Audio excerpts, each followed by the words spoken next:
Ahí está, ahí arrancó a grabar. Bueno, ahora bien, lo que sí se habrán dado cuenta a partir de, si vieron la clase anterior y están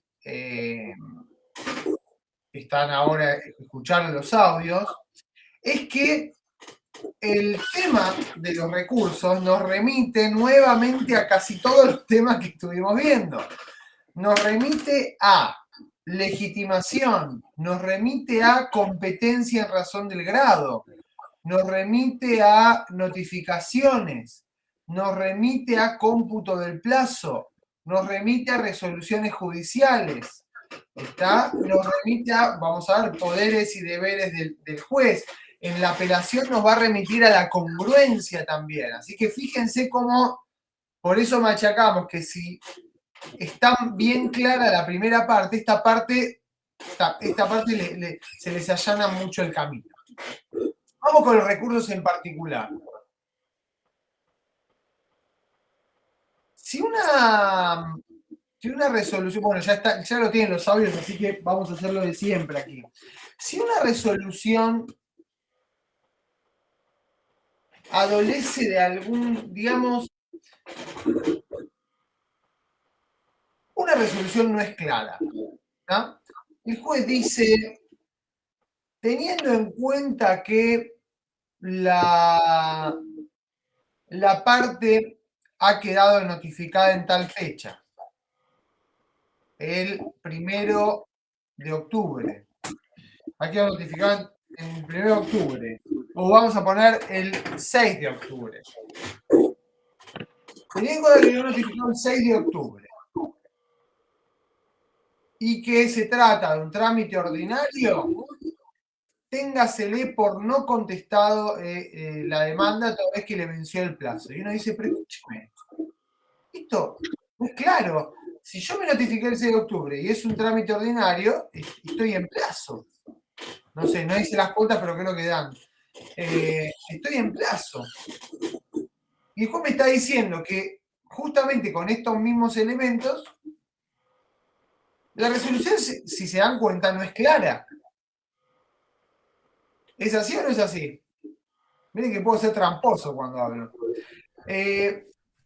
Bien, y si no es clara, ¿ustedes qué hacen? Recurso de aclaratoria. Recurso de aclaratoria. ¿Todos opinan igual? Sí. Sí. Y sí, porque en este caso habría que aclarar este concepto oscuro que no queda claro. Bien. Todos y todas están de acuerdo por lo que veo, entonces, bueno, vamos con esta hipótesis que ustedes plantean, que es la de recurso de aclaratoria.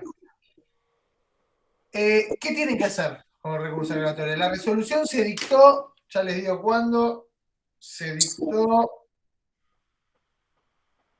el 22 de octubre, se dictó. Perdón, Martín, capaz que también puede ser revocatoria porque decía algo de si contenían errores y podía traer perjuicios. No sería. Y además también, claro, además también la va a tener que reemplazar, me parece, no es que la aclara. Bueno, ahí estaba la trampa de lo que quería mencionarles. Muy bien, Rita, y muy bien, Camila.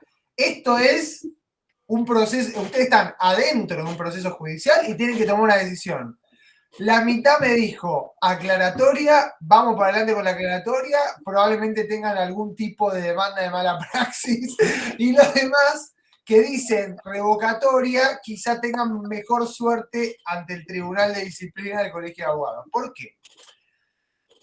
Porque la trampa de la aclaratoria es lo que marcaban ahí un poco Camila y Rita. La aclaratoria, en primer lugar, no tiene por objeto modificar lo sustancial. No puede modificar lo sustancial de la resolución. Por empezar, sirve para aclarar conceptos oscuros, subsanar omisiones y corregir errores materiales. Se tiene por objeto esas tres cuestiones.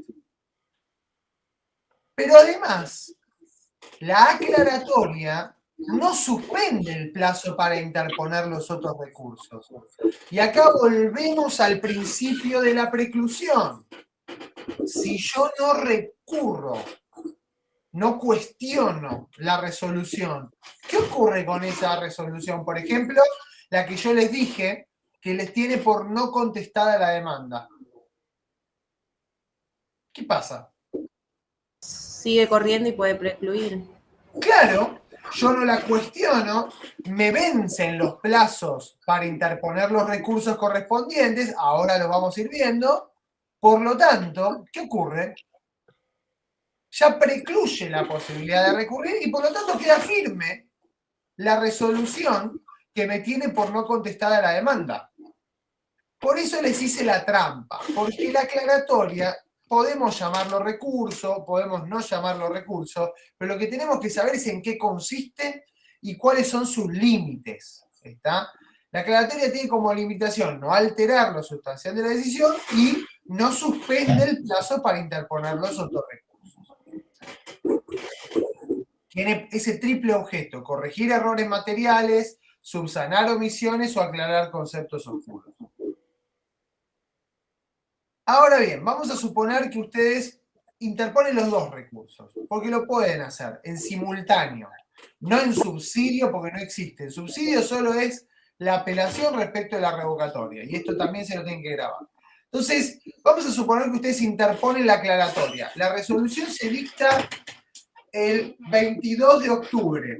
¿Cuándo les vence el plazo para interponer la aclaratoria?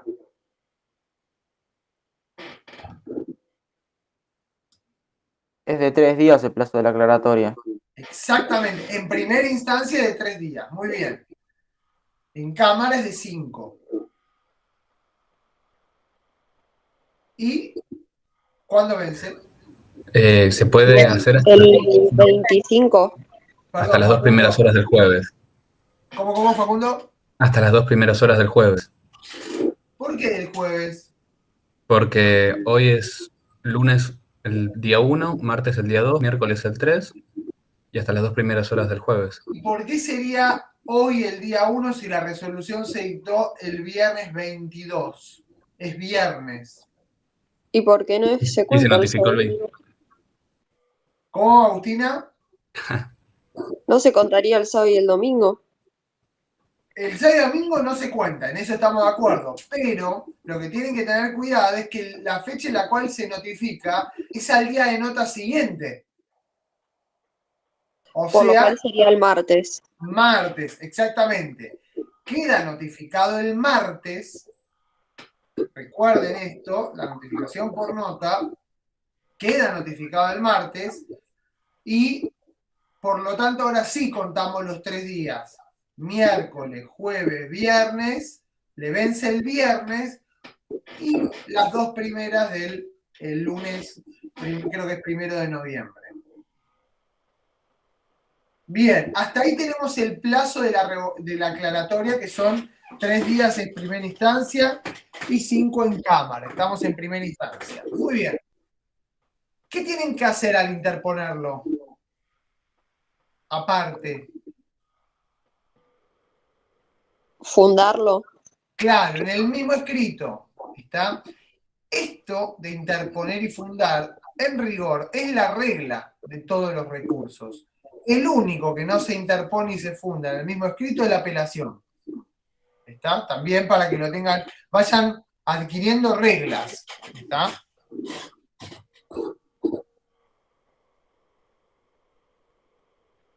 Muy bien.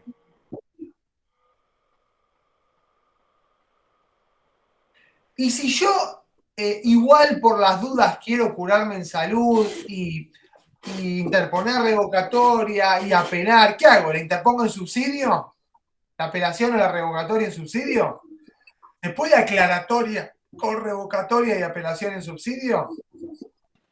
Sí, se puede, creo. Agustina dice que se puede. No sé, estoy media perdida con eso, pero por lo que entendí, los recursos corren los plazos en simultáneo, por lo cual deberían interponerse en simultáneo en subsidio.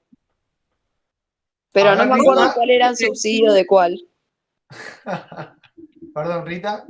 Vos dijiste que sí en simultáneo y no en subsidio. Creo Exactamente, clase. exactamente.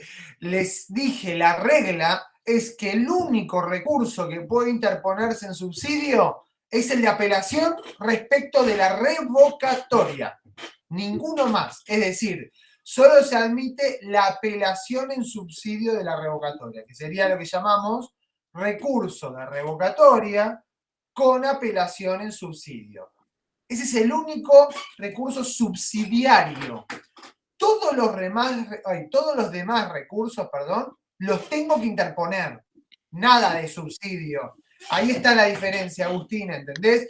Es decir, si yo interpongo revocatoria, bueno, para el hipotético caso de que me desestimen la revocatoria, dejo interpuesta la apelación, o sea, desde ya dejo interpuesta la apelación en subsidio. Ahí está bien. Único supuesto. Si yo interpongo aclaratoria, no me suspende ni hay subsidio de nada. Tengo que interponer la aclaratoria y todos los demás recursos a los que yo me considere con derecho. Ninguno en subsidio.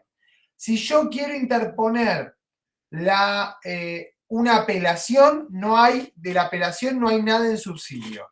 Si yo quiero interponer un recurso extraordinario, no hay nada en subsidio. ¿Está? El único que es, no hay incidente de nulidad con aclaratoria en subsidio, no. ¿Está? Es como cuando el doctor les explicaba el otro día, y lo vamos a ver la clase siguiente, que el único supuesto de recurso concedido libremente, recurso de apelación, es sentencia definitiva de juicio ordinario. Esto es igual. El único recurso que puede interponerse el subsidio es la apelación respecto de la revocatoria. Artículo 241. Muy bien.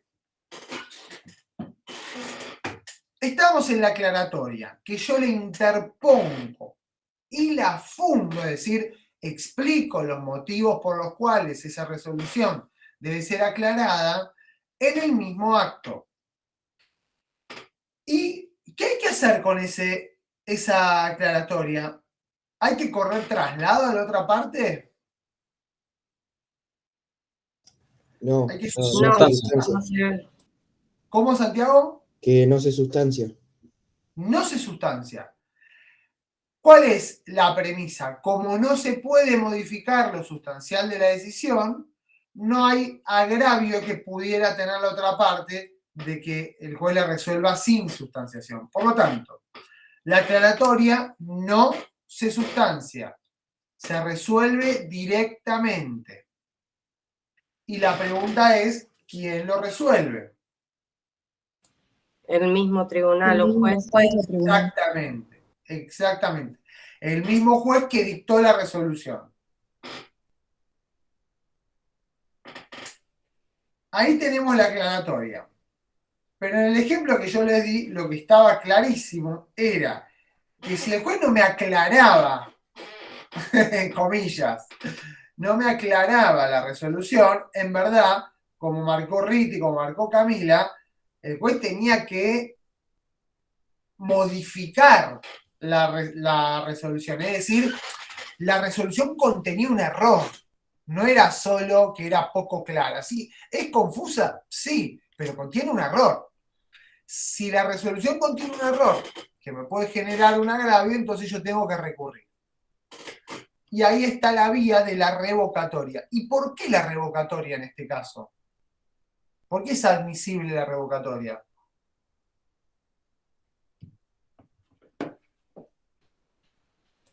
Porque es contra una providencia simple. ¿Y por qué es una providencia simple? Porque esa resolución. La resolución que da por no contestada la demanda es una providencia simple. Está bien, Facundo, pero a ver, yo lo que voy es lo siguiente. ¿Cuándo se dicta la resolución que tiene por no contestada la demanda? Inmediatamente después de que contestó demanda. ¿Me siguen? Es decir, es el acto que le sigue naturalmente a la contestación de la demanda. Por lo tanto, es providencia simple porque no me dio sustanciación previa. Es decir, no hubo una resolución del juez que tuvo que dictar luego de escuchar a la otra parte. Vamos a poner un ejemplo que no es real. Supongamos que yo contesto demanda y el juez dice, previo córrase traslado de la contestación de demanda por el tema del plazo. Un disparate. Supongan que lo hace. Yo contesto el traslado y el juez resuelve. Ya ahí no es providencia simple. Es un disparate sin iguales. No debería pasar esto en un proceso. Pero fíjense que no es que la naturaleza de las providencias está en el aire, está en el proceso en concreto. Si tuvo sustanciación previa, es decir, si se dictó luego de oír a ambas partes, si se dictó una resolución que se llama interlocutoria, ya no es providencia simple, justamente es una interlocutoria. En cambio, aquellas resoluciones que se van dictando sin oír previamente a la otra parte son providencia simples. Entonces, convenimos en que el recurso revocatorio es admisible porque la resolución que tiene por no contestada la demanda es una providencia simple. ¿Hasta acá me siguen? Sí, profe. Bueno, Sí, profe. muy bien.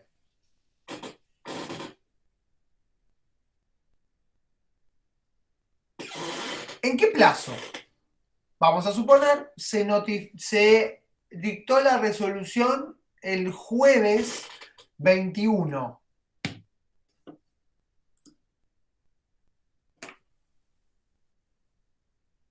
El jueves 21 de octubre. ¿Cuándo me vencería el plazo para interponer la revocatoria? El miércoles y las 2 primeras del jueves. Se notifica el viernes 22. ¿No sería el martes? Porque es viernes, sábado, domingo no se cuenta, lunes y martes. Son 3 días. No, pero se notifica el viernes, ¿o no? 22. Exacto. Lunes, martes, miércoles y las 2 primeras del jueves. Exactamente, Rita. Es exactamente así. La única excepción puede ser que el día viernes, se hubiese dejado nota. En ese caso, si el día viernes se deja nota, queda notificado el martes y me vence el viernes, este viernes, o el lunes 1 de noviembre a las 2 primeras. ¿Hasta acá estamos de acuerdo todos? ¿Por qué? Porque la revocatoria se interpone dentro del plazo de 3 días. Bien, además de interponer la revocatoria, ¿qué debo hacer? A ver si hay alguien más que tiene ganas de participar.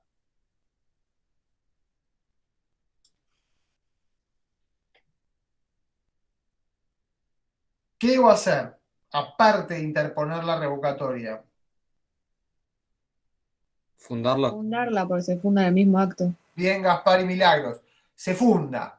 Repito, el único recurso que no se funda y se interpone al mismo tiempo es la apelación. Por ende, la revocatoria y la aclaratoria ambas se interponen y se fundan. Y cuando decimos fundar, también repito, estamos diciendo brindarle al juez los argumentos por los cuales considero equivocada la resolución. Considero que contiene un error. Entonces, le marco el error, le digo cuál es la equivocación y le pido que por eso la deje sin efecto o la revoque por contrario imperio.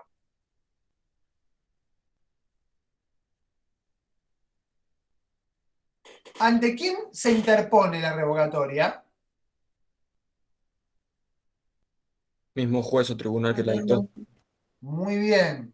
¿Ante quién se interpone la aclaratoria? Mismo juez o tribunal que dictó la resolución. Excelente. Ahí vayan viendo que el acto de interposición por lo general es ante el mismo juez. Y ya les voy adelantando otra regla. ¿Cuál es el único recurso que se interpone directamente ante otro tribunal? Apelación. No, la queja. Porque la apelación, vamos a ver, también se interpone ante el mismo tribunal. Luego veremos que va a resolver otro tribunal. El único es la queja. La queja es el que se interpone directamente ante el tribunal superior, que puede ser la Cámara, o bien ante la Corte, en el caso de denegatoria de recurso extraordinario federal. Van viendo, tienen estas reglas que les van a ayudar al momento de ir resolviendo los temas. Muy bien, estamos en la revocatoria que se interpone y se funda. Y ahora yo les pregunto, en el caso que yo les marco, ¿quién interpondría la revocatoria? ¿Cuál es la parte agraviada? El demandado sería que contestar la demanda se la tiene por fuera del plazo. Exacto, Lucas. Entonces, pregunto, ¿hay que sustanciar la revocatoria o no? No, creo que era solamente, se correría traslado solo si la providencia era dictada a pedido de la otra parte. Muy bien, Agustina, exactamente, exactamente. El ejemplo inverso sería, el demandado contesta demanda y el juez le dice, téngase por contestar en tiempo y forma la demanda. Y el actor B dice, no, ¿cómo en tiempo y forma? Contestó a los 19 días, o sea, es extemporáneo. Entonces, el actor interpone recurso de revocatoria contra esa resolución y ahí ¿qué tendría que ocurrir? Ahí sí se debe sustanciar, porque la providencia se dictó como consecuencia de un acto realizado por la otra parte, por la demandada. ¿Está? Entonces ahí sí debe sustanciarse. Artículo 240. Martín, tengo una pregunta. Sí, Gaspar. Si la resolución se dictó en la misma audiencia, en el marco de una audiencia, ¿cómo la Sí. interpone? ¿Tipo En vía oral? el acto. La revocatoria es un recurso que, si se dicta en audiencia, se interpone el acto y es buena la aclaración de Gaspar. Es muy buena. La excepción a lo que yo dije en cuanto al plazo de interposición y que también es por escrito, aclaro, obviamente, todo por escrito, es lo que dice Gaspar. Cuando una providencia simple se dicta en el curso de una audiencia, la revocatoria debe ser interpuesta en el acto y en forma verbal. La apelación no, pero la revocatoria sí. Si no interpongo la revocatoria en el acto, ¿qué ocurre? Queda firme.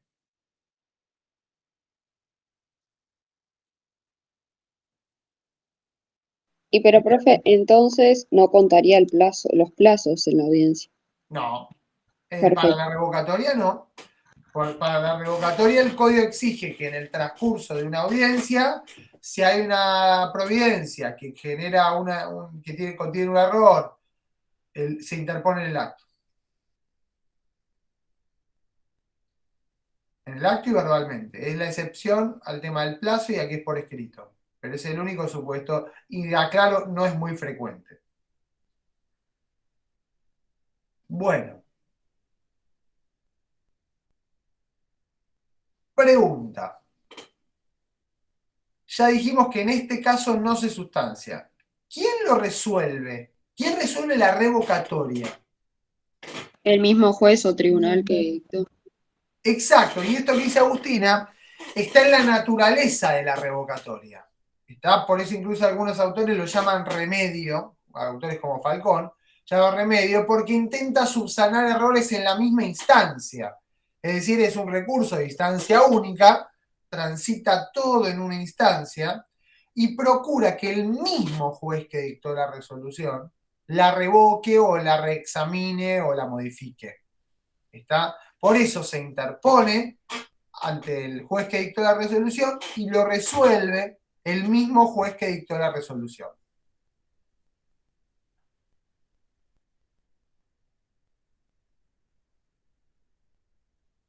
Y acá marcamos una gran diferencia con la apelación, porque la apelación la resuelve el tribunal de alzada. La Cámara resuelve la apelación. El recurso de apelación es un recurso de instancia múltiple. Transita en varias instancias. Después vamos a ver cuál es bien el procedimiento.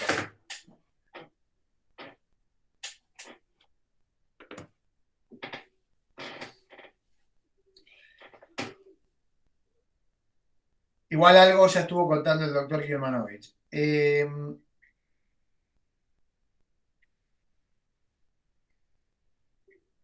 Bien.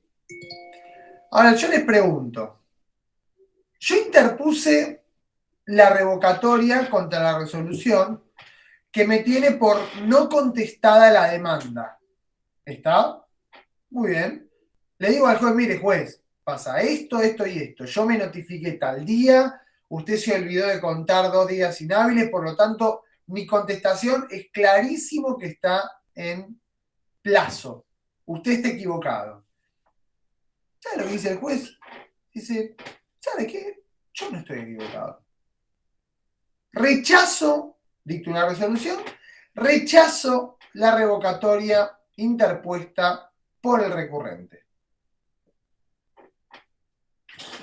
Y ustedes dicen, pero escúcheme, estamos todos locos, yo le estoy explicando que, o sea, ustedes le dicen, es clarísimo, juez, que pasa esto.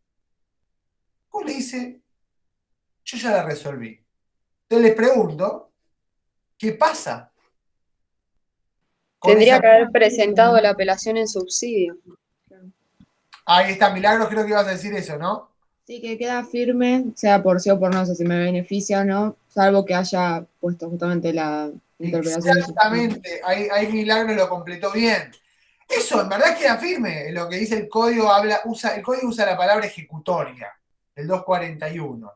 Pero básicamente queda firme. Es decir, lo que resuelve el juez en la revocatoria es definitivo. Perdón, y ustedes me dirán, no, bueno, profe, pero apele.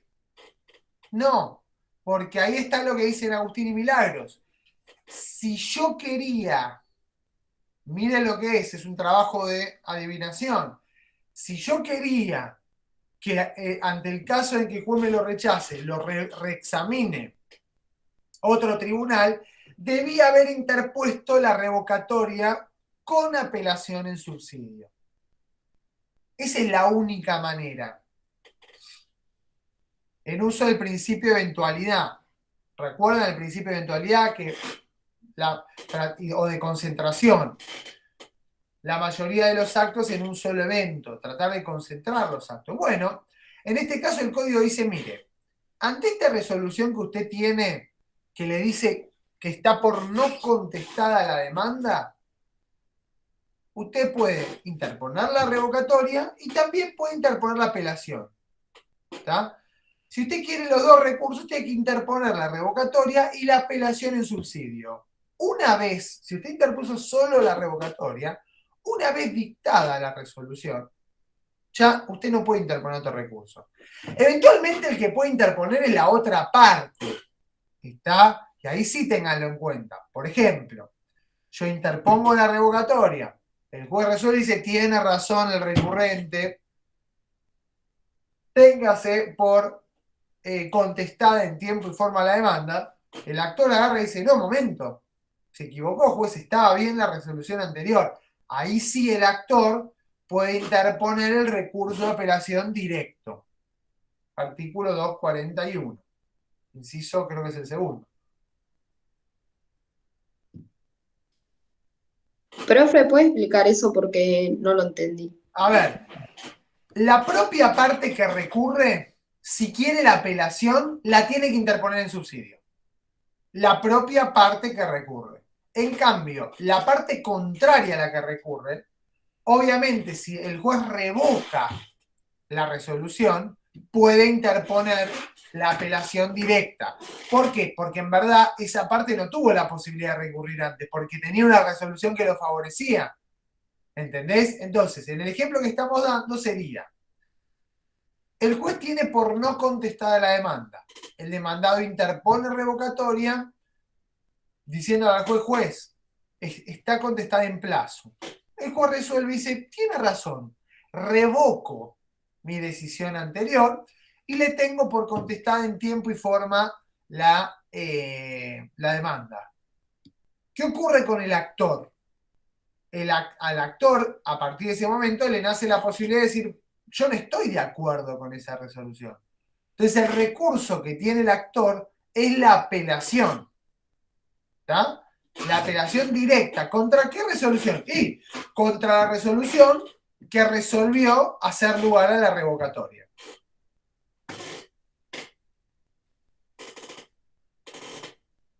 ¿Ahí me siguen? Sí, perfecto, ahí sí. Bueno. Profe, una pregunta más sería todos los recursos se hacen por escrito si se fundan en el mismo escrito, ¿no? Pero en Exacto. este caso que se hace subsidiariamente, tengo la duda de que tengo que poner el recurso de apelación en el mismo escrito que la revocatoria o se hace en otra parte. Buena pregunta, buena pregunta. Artículo 248 y en combinación con el 234. Cuando yo interpongo la revocatoria, la debo fundar. El recurso de apelación en subsidio lo dejo interpuesto para el supuesto en que me desestimen la revocatoria. Si me desestiman la revocatoria, el recurso de apelación ya se entiende fundado con el de revocatoria. ¿Entendés? Es como que es el único supuesto en el que ya está fundado en el acto de interponerse. También por el principio de eventualidad. Es como un atajo que busca el código para decir, no, usted no lo vuelva a fundar. Ya está fundado con lo que hizo. ¿Me siguen? ¿Entendés eso, Lucas? O sea que yo interpongo, fundo y me vale como fundamento de la apelación. Sí, entonces lo entendí ahora. Ahí está. Porque era una duda que se me surgió cuando estaba escuchando los audios y ahora estamos en la clase. Me volví de Está vuelta bien. porque la duda. Fíjate que vos lo que fundás es el recurso de revocatoria y dejás interpuesto el de apelación justamente en subsidio. Se activa el de apelación cuando te rechaza la revocatoria. Entonces el juez que dice ahí, bueno, ya le tengo fundado el recurso de apelación con su escrito de revocatoria. Y en el caso de que, no en este recurso, pero en otro recurso yo interponga varios simultáneamente, ¿ahí cómo es el caso de fundar? ¿Hay que fundar cada uno?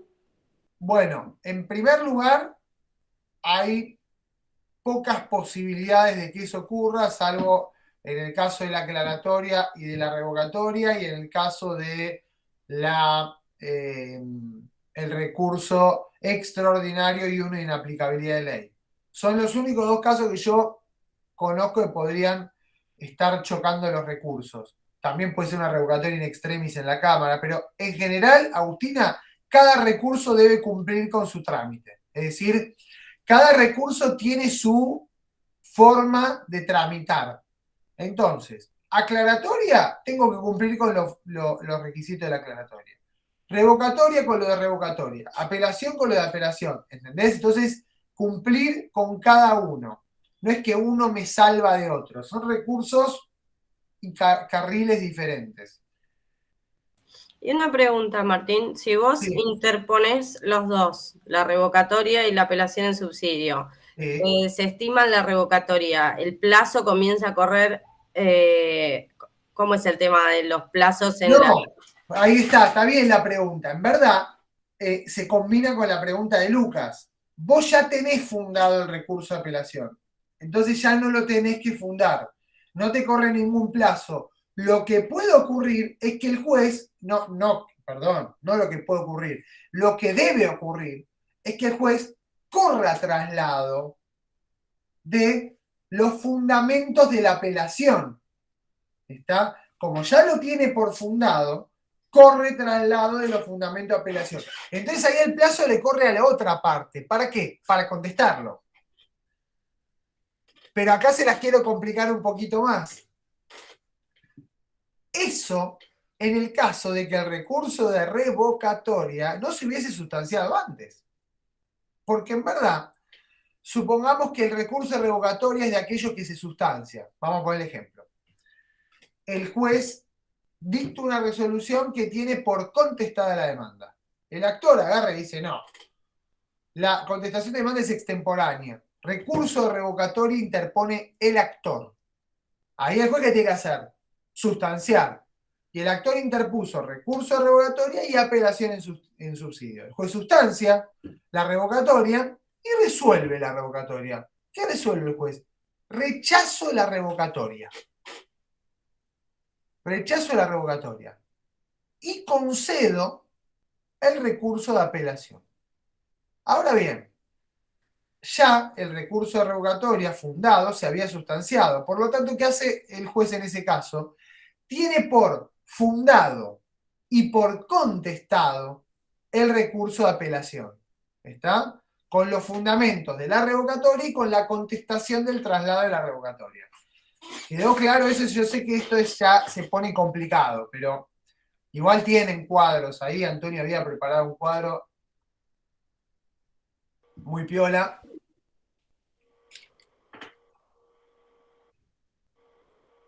Bien.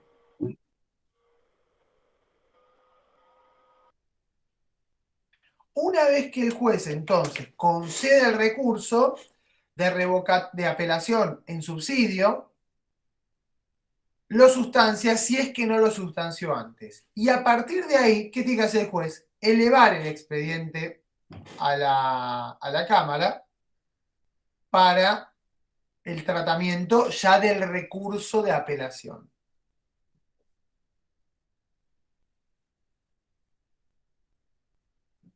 Cuando veamos recurso de apelación se van a dar cuenta que en verdad el trámite de la apelación no es así. Este caso es así porque es en subsidio del de revocatoria. Entonces el código trata de ahorrar pasos, porque si no, imagínense, tendría que ser revocatoria, rechaza la revocatoria, apelación, concede la apelación, fundamenta, traslado. Se pasaría mucho tiempo. Entonces el código quiere ahorrar pasos con la revocatoria. Entonces, con la revocatoria se eleva en subsidio, con la apelación en subsidio se elevaría el expediente. Bueno, concedida la apelación en subsidio, si el juez ya tiene por contestado los traslados con la sustanciación de la revocatoria, se eleva. Si no, una vez que rechaza la revocatoria y concede la apelación en subsidio, debe correr traslado de los fundamentos por el principio de bilateralidad. De los fundamentos de lo que sería la apelación. Entonces, una vez terminado el trámite de apelación, ¡pim!, ahí sí sube a la alzada.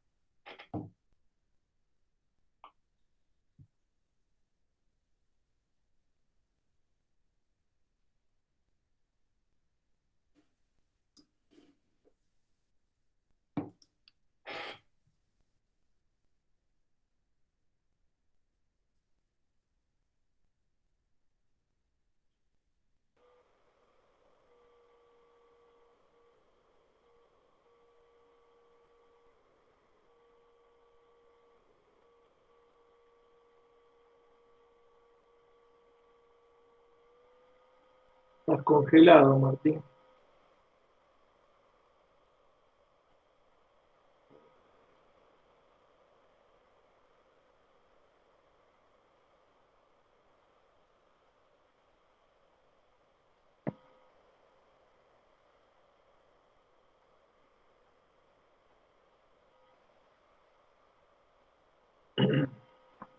¿Nos escuchás, Martín?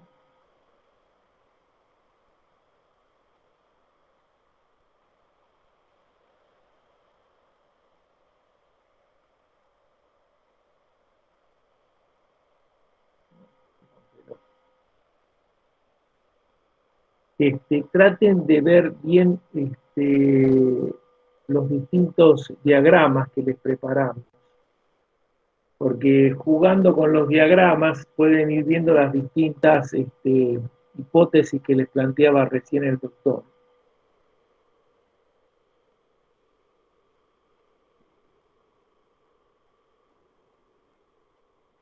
Porque esto hay que interpretarlo con lógica y, por supuesto, sabiendo los conceptos previos, ¿no?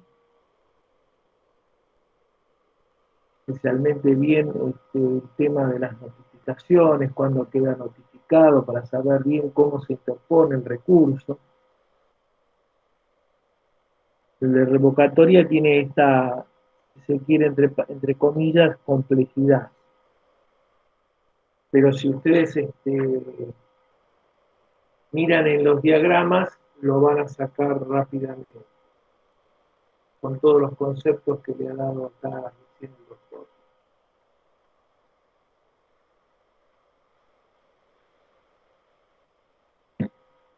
Espero que se conecte.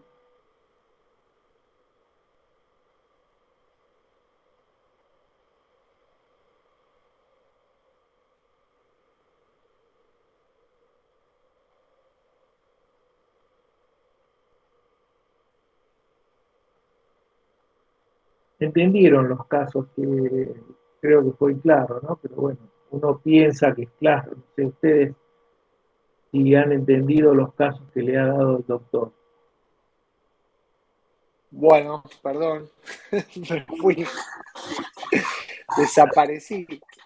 No sé qué pasó. Bueno, se fue internet, pero de todos lados. Bueno, perdón. Entonces, decía que si no hay duda, no sé, Antonio, ¿hubo alguna duda? Sí, no, parece que no. Yo le dije, les recalqué que tienen que mirar los diagramas y jugar con los diagramas para ver las distintas hipótesis. Sí, Antonio, ¿se me perdió algo a mí de algún tema que quede pendiente de revocatorio? No, yo no veo que está todo.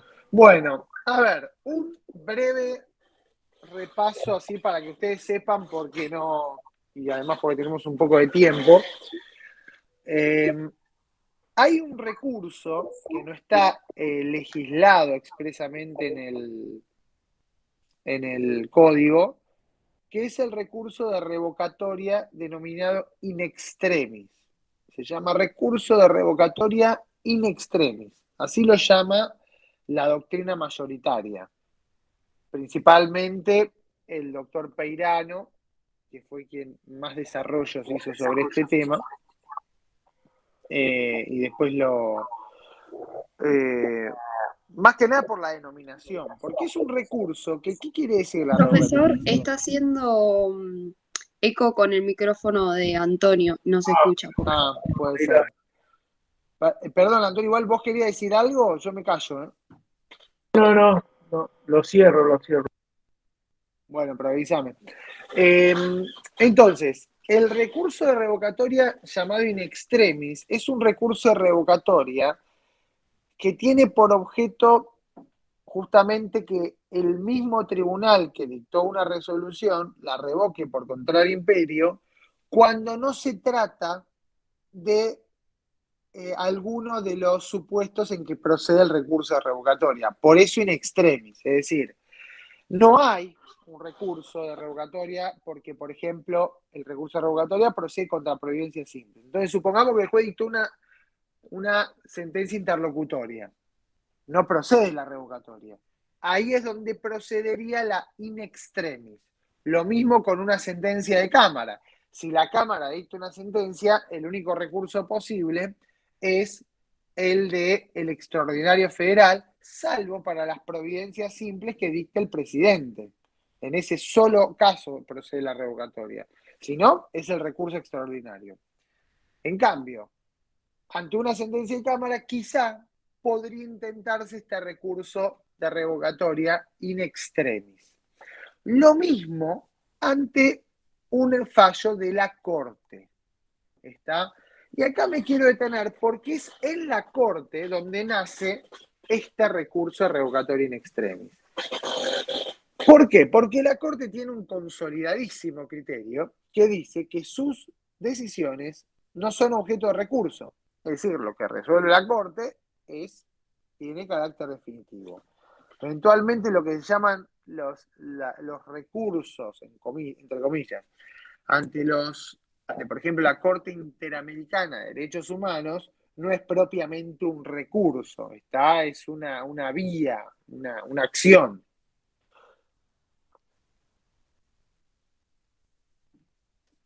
Y eso ha quedado bastante claro en el fallo Fontevecchia, en verdad, en el fallo Ministerio de Relaciones Exteriores sobre cumplimiento del fallo Fontevecchia,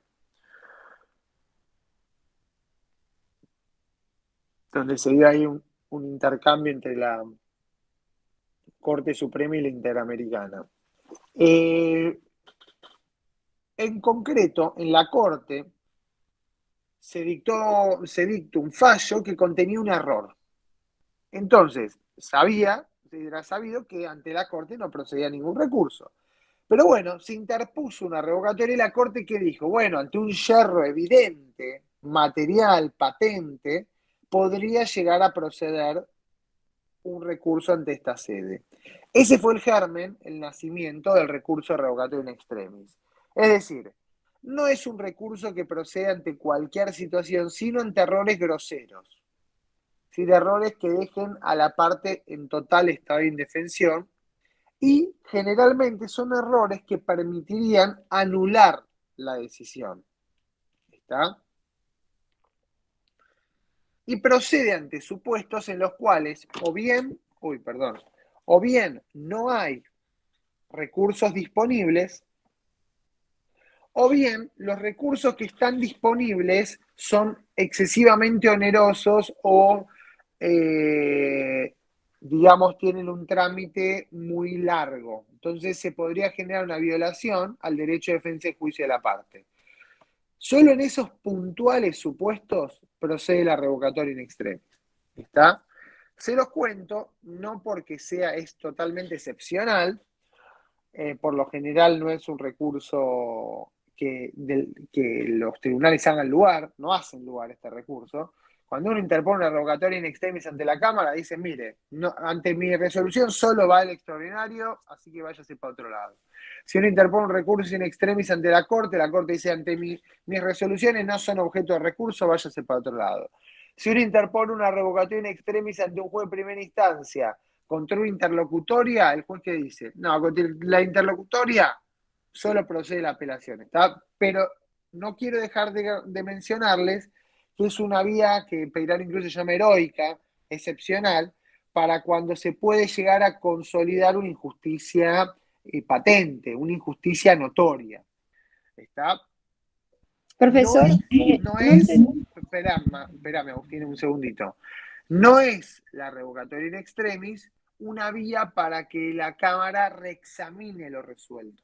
No debe reexaminar lo resuelto, no debe revocar lo resuelto, debe subsanar un error palmario. Por ejemplo, dije que hacía lugar a la demanda porque el demandado no había contestado demanda y había contestado demanda. ¿Entiendes? Es un error patente que le genera un agravio directo e inmediato al derecho de defensa y juicio. Por ejemplo, dije que, hago lugar a la demanda porque no se ha probado que tuviera licencia de conducir el demandado. Y resulta que estaba agregada a fojas 34 la licencia de conducir. ¿Entienden? Esos son errores groseros, patentes, que pueden modificar el curso de una decisión. Ahora sí, decime, Agustina. no entendí muy bien si procede solo contra resoluciones de la Corte. No entendí Procede también contra resoluciones de la Corte, exactamente. Ok, contra la todas Corte, y también con la de la Corte.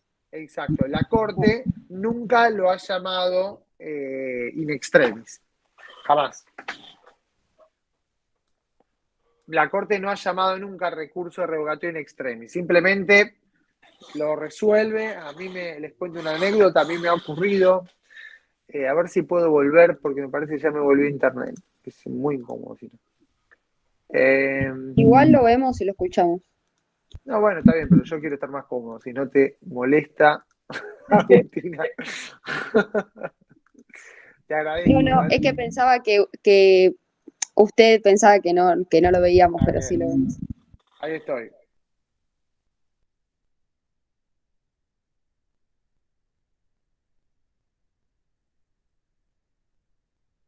Está muteado, profe.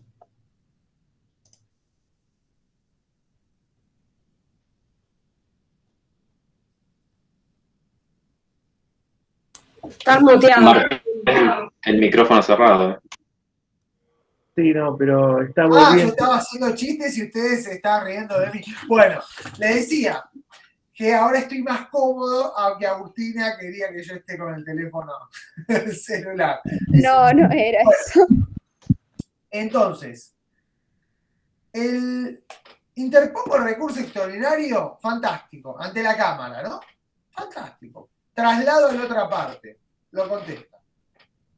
La Cámara resuelve, obviamente, rechazar el recurso extraordinario. ¿Qué tengo que hacer? Me voy en queja ante la Corte. Interpongo la queja, cumplo con todos los requisitos, las copias, todo bien. Me resuelve la Corte. Desestimar la queja porque el recurso extraordinario fue interpuesto extemporáneamente, me dice la Corte. Yo abrí los ojos y dije, ¿qué? Estaba blanco. Imagínense cuando uno se entera de algo así, porque claro, es la responsabilidad profesional. Yo pasé de verde, blanco, morado. Entonces agarro, miro, veo la cédula, en ese momento cédula papel, no existía esto de cédula electrónica, veo el recurso extraordinario y digo, o sea, en mi estudio yo tenía la cédula que me había llegado, y el recurso, y digo, son 10 días, está perfecto. ¿Qué está diciendo la Corte? Entonces agarro, veo el calendario, ya sé lo que pasó. Era el momento en que en el puerto había chocado, no me acuerdo qué cosa, y había hollín en todo el puerto, había hollín, me acuerdo, algo así, y habían decretado feria un día porque no se podía estar en el centro de Buenos Aires. Entonces era inhábil. Yo dije, ahí está. Y además le digo, se habrá olvidado de contar el inhábil del 8 de diciembre. Bueno, entonces le interpongo un recurso de revocatoria de la Corte y digo, mire, excelentísima Corte, usted se equivoca porque el recurso está interpuesto en forma temporánea. Le digo, mire, me notifiqué ¿cómo era esto? El 7, ¿cómo decía? Bueno, no me acuerdo. El 27 de noviembre y lo interpuse correctamente el 8 de diciembre. El 10 de diciembre. Bueno, agarra la Corte y me dice, toda vez que mis resoluciones no son susceptibles de revocatoria, se desestima el recurso. Yo, ¿pero qué tiene que ver que tus resoluciones no sean objeto? Te equivocaste, ¿entendés? O sea, te equivocaste y me estás perjudicando, además profesionalmente, porque de última, desestimame el recurso por las razones que fueran, pero no porque sea extemporáneo. Yo digo, esto no puede estar sucediendo. Vuelvo a ver la cédula, vuelvo a ver el recurso y digo, ¿qué le está pasando? Y me voy a la Corte, en ese momento el secretario era Bocos, y pido hablar con el secretario. Digo, no, a mí que alguien me diga por qué es extemporáneo, porque además la Corte tiene eso. La Corte no dice todo lo que tiene que decir. Sigo, le pregunta a los que estaban ahí en la mesa dentro de la Corte y me dice, no, nosotros, doctor, no podemos. Y digo, bueno, alguien que me diga por qué consideran que es extemporáneo, a ver si yo estoy equivocado o no. Me atiende el doctor Bocos y me explica muy amablemente, me dice, no, porque acá usted se notificó personalmente con un escrito que dejó y me dice el 7 de noviembre, ¿no? Yo digo, ¿qué escrito dejé el 7 de noviembre? Resulta que yo había dejado un escrito, era justamente una revocatoria in extremis, pero no era el 7 de noviembre. Cuando yo voy a ver el sello, vieron que, bueno, son el 2 en medio cuadradito, entonces resulta que estaba borrada la patita de abajo del sello que tenía la cámara. Entonces, la cédula de notificación, en vez de decir 20 de noviembre, tenía como si fuera un 7. ¿Está? El tema es que yo presenté un nuevo recurso ante la Corte y le dije, ustedes están básicamente equivocados, por decirlo de alguna manera, porque es verdad que está borrado el palito del 2 y que parece un 7, pero es imposible que sea 7, porque nunca el 7 está del lado izquierdo de los dos dígitos, sino es 70, porque al lado del 7 aparece un 0. Es decir, no, ningún sello manual tiene en el lado izquierdo un número 7, porque el calendario, le puse el calendario gregoriano, tiene hasta 30 días. O sea, solo 1, 2 y 3. Pero y además, no me notifiqué el 7, me notifiqué el 70. O sea, el 70 de noviembre. Entonces, explíqueme, hay un error. Entonces la Corte ahí, la verdad que se portó muy bien la Corte y me dijo, asistiendo razón al recurrente, dejo sin efecto mi decisión. Acto seguido, desestimo el recurso por la plancha del 280. Ahí me dijo, te metiste en el lugar equivocado. El 280 es la plancha esa que no sé si ustedes escucharon hablar, que la Corte puede desestimar un recurso por la sola mención de esa norma. Así que yo me fui contento porque salvé mi labor profesional, pero la Corte me pegó una patada en esa, ya saben dónde. Wow. Sí, a mí, Martín, permitime contar también una anécdota. Yo tuve también la oportunidad, me pasó algo parecido, pero no tuve poco suerte. Yo tuve la oportunidad de plantear también un recurso de revocatoria in extremis ante la Cámara. El tema era más o menos el siguiente, pasó hace unos años. Yo estaba tramitando un proceso de amparo contra acto de particular, no regido por la ley de amparo 16986, y la juez, cuando yo interpuse la apelación, me contó, en lugar del plazo del sumarísimo contra acto de particular, me tomó el plazo de la ley 16986, que son plazos de horas, 48 horas para apelar. Entonces me fui en queja ante la Cámara. Para mí estaba todo muy evidente. Además estaba, bueno, le expliqué a la Cámara que era contra un amparo contra acto de particulares, que regía el proceso sumarísimo. Además estaba tranquilo porque en la sala esa había un procesalista. Claro. No des nombres, no des nombres. No. Bueno, y la Cámara me rechaza el recurso de queja porque justamente me dice que se aplicaba la ley 16986. Entonces digo, pero la Cámara no entendió, no leyó lo que yo le digo. Y bueno, después fui, le interpuse ahí porque me parecía, justamente lo hablé con Falcón también, me parecía un hierro muy evidente, muy evidente para mí. Entonces le planteé ante esa interlocutoria, porque la Cámara para rechazarlo dictó una interlocutoria y no había ningún recurso contra esa resolución. Ahí le interpuse la revocatoria in extremis, y Falcón me dice, bueno, tirate un lance.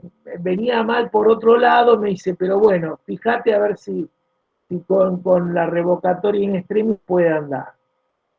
Y bueno, no me lo rechazó, y yo después fui a hablar con la secretaria del camarista, ¿no? Y le manifesté mi asombro. Y me dijo, no, pero no tenía ninguna respuesta. Yo le expliqué todo. Me dijo que era el criterio de la sala. Cuando no saben qué contestar es el criterio de la sala. Pero fíjense lo importante que es lo que dice Antonio, porque, a ver, lo que le queremos decir con estas clases de recursos, para quienes vayan a litigar, o incluso para quienes estén del otro lado, porque es para todo el mundo, que también se trata de persuadir. O sea, acá uno a veces lo ve tan evidente, uno dice, pero por favor, es evidente, pero quien está del otro lado y a quien hay que convencer es al juez. Es al juez, ni más ni menos. No hay una justicia divina, es lo que explicó el doctor Germanovich el otro día. Los recursos parten de la falibilidad humana. ¿Está? ¿Yo sabés en qué me equivoqué, Martín? Yo creo que fui a hablar después, tendría que haber ido a hablar antes. Totalmente. Como dice Gordillo, hay que hacer el alegato de oreja. Esto me hace acordar lo que vos estás diciendo. Claro, hay que tratar de entenderse, pero hubiera sido bueno ir a hablar y explicarle el tema. Es lo que decía Gordillo, el alegato de oreja, es decir, ir y conversar con la persona. Pero Antonio, en el buen sentido. En el Claro, buen sentido. Porque uno dice a veces, hay muchos juzgados, jueces o secretarios, muy reticentes a hablar con los letrados, por una cuestión como que tienen miedo de no, o incluso personal, funcionario del juzgado, que dicen, no, ustedes presenten los recursos por escrito. Y hay veces que esto es una labor humana, y hay veces que el diálogo puede hacer explicar algo que de otra manera o por escrito no queda claro, o no puede estar o no se puede plasmar a veces. Pero a lo que voy es a esto, es decir, la técnica de los recursos tiene que estar clarísima. Y luego hay una cuestión de persuasión, de persuadir, de que el otro se equivocó. ¿Está? Y eventualmente estamos sujetos a las reglas del juego, a la regla de que, a pesar, como le pasó a Antonio, de que el error era evidente, la cámara finalmente le diga que no, y es no.